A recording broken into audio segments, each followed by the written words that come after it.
India times में मनदीप पंडित। अभी हम हैं श्री राम यूनिवर्सिटी स्कूल में और हमारे साथ हैं डॉक्टर उपासना यादव, जो कि देश के विभिन्न हिस्सों में एडवोकेटर के रूप में वर्क कर चुकी हैं। पहले उन्होंने अपना जो करियर स्टार्ट किया वो शिक्षक टीचर के रूप में स्टार्ट किया और उसके बाद वो काफी सारे जो लीडिंग आर्मी स्कूल्स हैं और अदर प्राइवेट स्कूल्स हैं वहां पर CBSE affiliated, ICSE affiliated school में प्रिंसिपल भी रह चुकी हैं।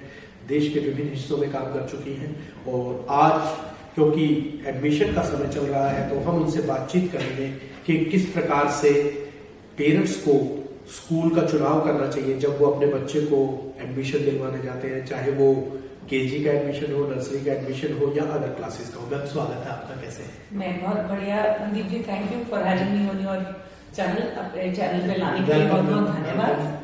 आपके अनुभव से पेरेंट्स को भी पता लगेगा कि किस प्रकार से स्कूल का चुनाव करना चाहिए, क्या आप किन बातों का, किन मुद्दों का ध्यान रखना चाहिए कि एक स्कूल का जब चुनाव करते हैं, क्योंकि स्कूल का जब चुनाव करते हैं तो आपके बच्चे के लिए वो एक पूरे जीवन की एक नींव होती है, फाउंडेशन बनती है। तो मैम से आज बातचीत करेंगे और जानेंगे उनसे कि क्या मुद्दे होने चाहिए, क्या आपको चूज करते समय, स्कूल को चूज करते समय किन बातों का ध्यान रखना चाहिए।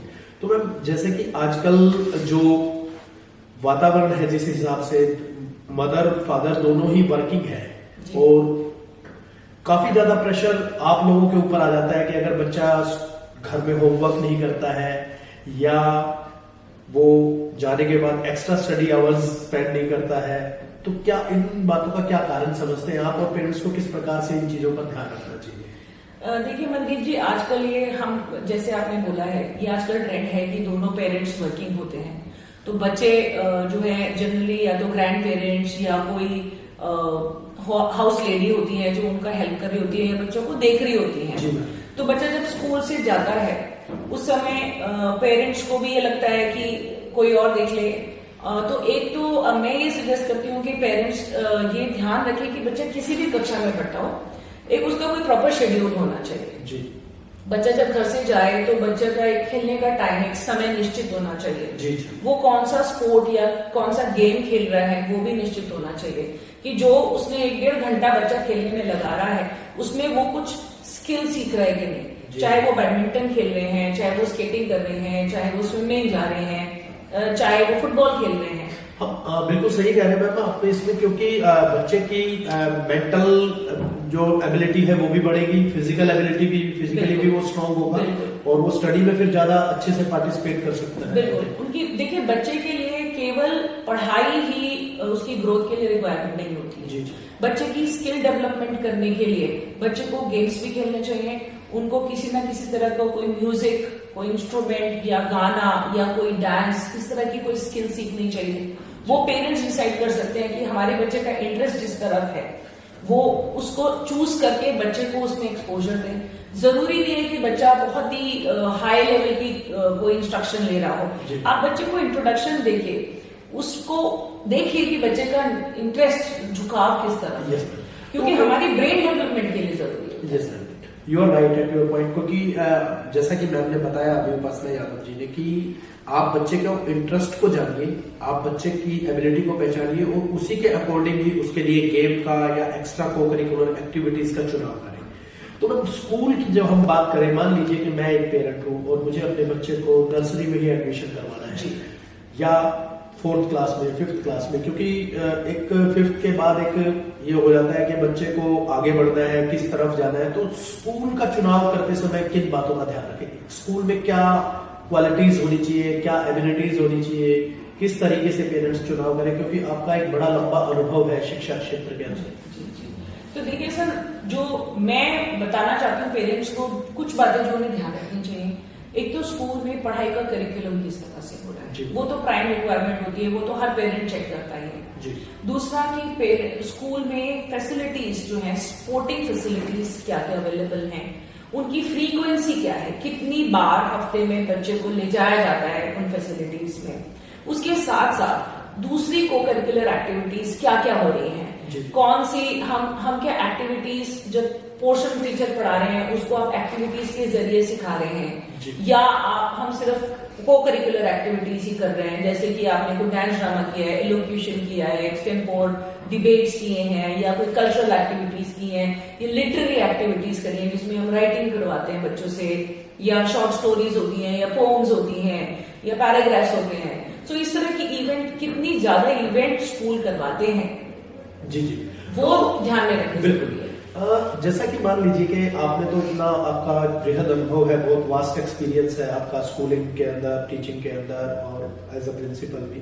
तो जो बच्चे थोड़ा मतलब स्टडी में लैग कर जाते हैं या पीछे रह जाते हैं, तो उनको टैकल करने का आपका कोई एक स्पेशल एक्सपीरियंस रहा हो कि कोई बच्चा, एक एग्जांपल हो आपके पास कोई भी, तो उस तरीके से उस पीछे रहने वाले बच्चे को आप कैसे आगे लेके आते हैं? सर देखिए, मैं पर्सनली समझती हूँ कि हर बच्चे का टैलेंट अलग अलग होता है जी। हर बच्चा, कोई बच्चा उसी क्लास में 90% 95% लाता है, कोई बच्चा 55% 60% भी लाता है, बट इसका मतलब ये नहीं है कि वो बच्चा कहीं किसी तरह से कमजोर है।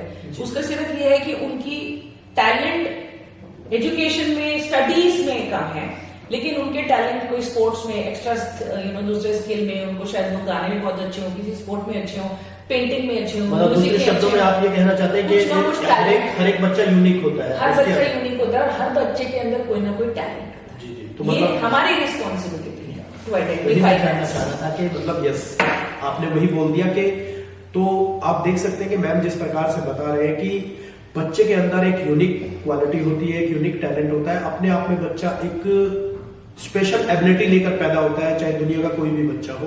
और वो मैम जैसे जो टीचर्स हैं, जो एजुकेटर हैं और जो प्रिंसिपल है, वो लोग उस क्वालिटी को पहचानते हैं और फिर बच्चे को आगे लेकर आते हैं। तो मैम ये तो आपने बताया कि भी स्कूल का चुनाव करते समय किस बातों का ध्यान रखें। आजकल जो मुख्य समस्याएं देखने आ रही है बच्चों के अंदर में, अब मैं किसी पर्टिकुलर पेरेंट की बात नहीं कर रहा हूँ, आज जब बच्चा पैदा होता है 6 महीने साल, जैसे ही वो थोड़ा सा समझने लग जाता है, बैठने लग जाता है, अगर मदर कुकिंग कर रही है, बच्चा डिस्टर्ब कर रहा है, क्योंकि आजकल ज्यादातर जॉइंट फैमिली का कल्चर थोड़ा कम हो गया है, तो क्या करती है कि मोबाइल उसको थमा देती है, तो वो शुरू से ही मोबाइल, सोशल मीडिया से एडिक्ट हो जाता है। कोई छोटा भीम देखता है, कोई कार्टून देखता है, और कई जगह तो ऐसा भी मामला सामने आया, शायद आपको भी नॉलेज में होगा, कि बच्चे का ब्रेन ही डेवलप नहीं हो पाया। तो क्या कहेंगे आप ऐसी जो मदर्स को, क्या संदेश देना चाहेंगे कि भाई मोबाइल कब देना चाहिए, किस एज में देना चाहिए बच्चे को?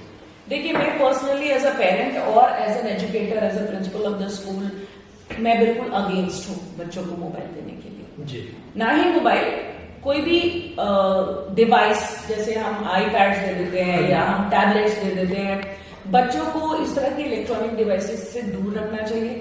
क्योंकि कारण है उसका, क्योंकि जब बच्चे स्क्रॉल करते हैं, उनको हर सेकंड में एड्रेनलिन रश मिलता है, जी, जो कि जब आप बच्चे को बोलेंगे कि आपको कुछ रीडिंग करें या कुछ पढ़ें या कोई स्पोर्ट खेलें, उसमें उनको वो इतना रश हर 10 सेकंड में या 5 सेकंड में नहीं मिलेगा। जी, जी। तो बच्चे का फोकस जो है वो इससे कंप्लीटली डिस्ट्रॉय हो जाता है, डाइवर्ट हो जाता है, फोकस पैन में रहता है। उनको फोकस पैन 5 सेकंड 10 सेकंड का रहेगा, उसके बाद उन्होंने स्क्रॉल कर दिया, उनका फोकस दूसरी जगह शिफ्ट हो गया, कहीं पे एंटरटेनमेंट आ रहा है, कहीं स्पोर्ट्स आ रहा है। तो ये प्रॉब्लम है। और आजकल के बच्चों में आप देखेंगे, जब आप और हम बड़े हो रहे थे, हमने कभी ADHD का नाम भी नहीं सुना था, ना हमारे पेरेंट्स इस तरह की बातें करते थे। आजकल आप किसी भी डॉक्टर के पास, पीडियाट्रिशियन के पास जाएंगे, 60-70% बच्चे को ADHD डायग्नोस करते हैं पीडियाट्रिशियन, डॉक्टर्स और काउंसलर्स, साइकोलॉजिस्ट, और वो बताते हैं कि इसका मेजर कारण जो है बच्चों का स्क्रीन टाइम है और मोबाइल यूज। तो मैम किस एज में आप समझते हैं कि मान लीजिए कि बच्चा 10th तक ना यूज करे, या पेरेंट्स की निगरानी में अगर कुछ उसको नोट्स बनाने हैं या कुछ आउटपुट, उसको कुछ वैल्यू एडिट चाहिए, तब वो यूज कर सकता है? कौन सी क्लास से यूज कर? देखिए, बच्चे आजकल के, मैं आपको एक बार दोबारा ये भी बताना चाहती हूँ कि आजकल के बच्चे हमारी जनरेशन में जितने हम इंटेलिजेंट थे, उससे कहीं ज्यादा इंटेलिजेंट है। उनका IQ लेवल बहुत हाई है, लेकिन उनका EQ लेवल लो है। तो उनका जो इमोशनल कोशेंट जो कम है, उसको हाई रखने के लिए, उसको संतुलन बनाए रखने के लिए, ये मेरी तरफ से सजेशन होता है सब पेरेंट्स के लिए कि आप इन बच्चों को डिवाइसेस ना दें। इसमें अगर आजकल, क्योंकि और ये कोविड की देन है कि सब लोग इतना डिवाइस यूज करने लगे हैं, मोबाइल फोन और दूसरे डिवाइसेस, तो अगर बच्चे को कुछ काम है या कुछ डाउनलोड करना है या उन्हें PPT बनानी है, वो शायद 15-20 मिनट, आधे घंटे का समय होता है, जो आप पेरेंट बच्चे के साथ बैठ के उनको निगरानी में अपनी सुपरविजन में बच्चा काम कर सकता है, उसके बाद उनको ले। बच्चे के पास आप मोबाइल फोन इसलिए ना दें कि वो टाइम पास कर रहे हैं या गेम खेल रहे हैं या सोशल मीडिया एक्सेस कर रहे हैं या फेसबुक कर रहे हैं, क्योंकि वो समय 10 मिनट से कब 1.5 घंटा 2 घंटा हो जाता है पता नहीं चलता। तो मैम चलिए ये तो बात हो गई कि भाई डिजिटल मीडिया, सोशल मीडिया का या इंटरनेट यूज का कब उनको प्रयोग करना चाहिए। पेरेंट्स के बारे में आपके सामने भी ऐसे वाकयात आए होंगे, ऐसे मामले आए होंगे कि जब 10th के बाद एक्सट्रीम का चुनाव करना होता है, मान लीजिए कि मैं ही आपका नेबर हूँ, आपका बच्चा इंटेलिजेंट है और उसका ध्यान मेडिकल की तरफ है, कंसंट्रेशन मेडिकल है, ही और she wants to be doctor, लेकिन अगर मेरे बच्चे की काबिलियत खेल में है लेकिन मैं भी पड़ोसी को देखकर, यू आर माय नेबर, तो मैं भी उसको मेडिकल में डाल देता हूँ, ऐसे केसेस आए हुए आपके सामने। तो किस प्रकार से पेरेंट्स को ध्यान रखना चाहिए स्ट्रीम का जब चुनाव होता है? देखिए, हमारे यहाँ स्पेशली इंडिया में ये माइंडसेट है कि बच्चा या तो इंजीनियर या डॉक्टर बने, अगर वो नहीं कर पा रहे हैं तो IAS IPS बने। तो हमें बहुत दिनों से मैं खुद पर्सनली कोशिश कर रही हूँ कि पेरेंट्स का ये माइंडसेट चेंज करें कि एक बंधे हुए सांचे में बच्चे को ढालने की जरूरत नहीं। हर बच्चा तो यूनिक है। वो बच्चा जब पढ़ रहा है, बढ़ रहा है आगे, जरूरी नहीं हर बच्चा साइंस ही पढ़े। वो बच्चा कॉमर्स भी पढ़ सकता है, ह्यूमैनिटीज भी पढ़ सकता है। और आप मानेंगे नहीं, अगर आप आज भी डेटा उठा के देखेंगे, जितने बच्चे ह्यूमैनिटीज और कॉमर्स वाले हैं वो साइंस वाले बच्चों के बॉस हैं। जी बिल्कुल, बहुत कह रहे हैं सब, क्योंकि वो MBAs करते हैं और अपनी वो जनरल फील्ड में आगे जाते हैं, उनकी ग्रोथ ज्यादा होती है। और जो हमारे इंजीनियर्स हैं वो उन्हीं बच्चों के, जिनको हम बोलते हैं कि बच्चे पढ़ने वाले नहीं है, ह्यूमैनिटीज ले रहे हैं, उन्हीं के नीचे वो लोग काम कर रहे हैं। पर्टिकुलर कोई लाइव एग्जांपल हो के ऐसा आपके जो बिल्कुल, क्यों नहीं है। आपके हमारे पास बच्चे हैं ऐसे जिन्होंने मेरे पर्सनली मेरे पुराने स्कूल में, आने स्कूल में जो स्कूल की टॉपर थी, वो बच्ची 10th में उनके 98.7% नंबर आए।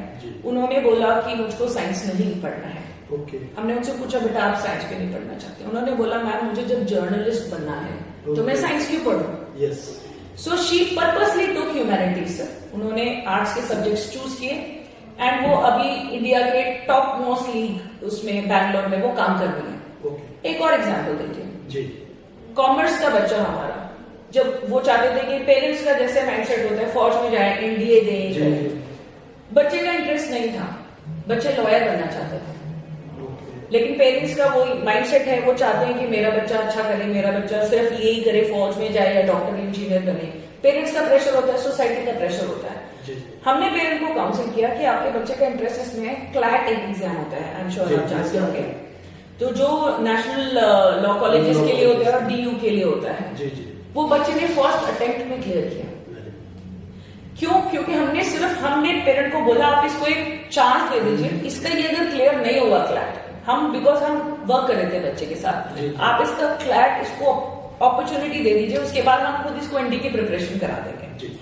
But I knew, I had full faith in the child, क्योंकि आप तो उसको मतलब 8 घंटे 7 घंटे वो डेली आपके साथ स्पेंड कर रहा है बच्चा या कर रही है, तो डेफिनेटली ये मेरा भी ये मानना है जो मैम ने अभी आपको बताया कि यदि आपका बच्चा कुछ अलग करना चाहता है तो उसको वो लिबर्टी दे, उसको वो फ्रीडम दे। जैसा कि डॉक्टर उपासना मैम ने बताया हमें अभी कि हर एक बच्चा यूनिक होता है, हर एक बच्चे की अपनी क्वालिटी होती है। यदि प्रिंसिपल या उसके क्लास टीचर जब पेरेंट्स को बताते हैं, गाइड करते हैं कि ये बच्चा इस फील्ड के लिए बेस्ट है, इस फील्ड के लिए सुटेबल है, तो उसको वहां जरूर आप भेजें।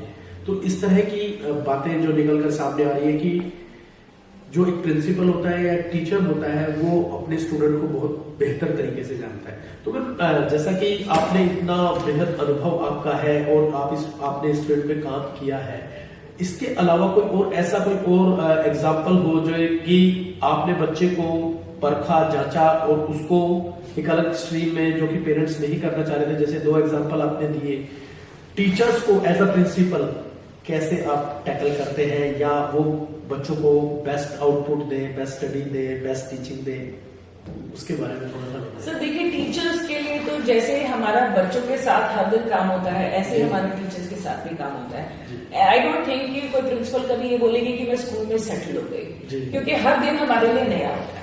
हर दिन हमारी नई कोशिश होती है, नए उपयोग होते हैं। हम जो कहीं सीख के आते हैं, सुन के आते हैं कि बेस्ट प्रैक्टिसेस दूसरे स्कूल्स में होती हैं, हम वो सब कोशिश करते हैं कि हमारे सारे टीचर्स सीखें और इम्प्लीमेंट करें। तो टीचर्स के साथ भी जैसे बच्चों के साथ काम होता है, regular updation, regular motivation, regular feedback, ये एक प्रोसेस होता है कि हम टीचर को हेल्प करते हैं उनकी स्किल डेवलपमेंट में और आइडेंटिफाई करके कि हमारे टीचर की क्या खूबी है वो उसको उसमें शाइन करें और जहां पे थोड़ी सी उनकी रिक्वायरमेंट है उनको थोड़ा वो पॉलिश करें। जी, थैंक यू मैम, आपने बहुत अपना कीमती समय हमें दिया। तो आप देख सकते हैं कि किस प्रकार स्कूल का चुनाव करना चाहिए और किस प्रकार हर एक बच्चा यूनिक होता है, हर एक बच्चे की अपनी क्वालिटी होती है, अपना टैलेंट होता है। इसी तरीके के सफल हस्तियों से और कुशल हस्तियों से हम आपको मुलाकात करवाते रहेंगे, क्योंकि एडमिशन का समय चल रहा है तो और भी बहुत सारे एजुकेशनिस्ट हिसार और सराउंडिंग एरियाज में हैं। अभी के लिए इतना ही। ताज़ा अपडेट्स के लिए देखते रहे इंडिया टाइम्स। धन्यवाद।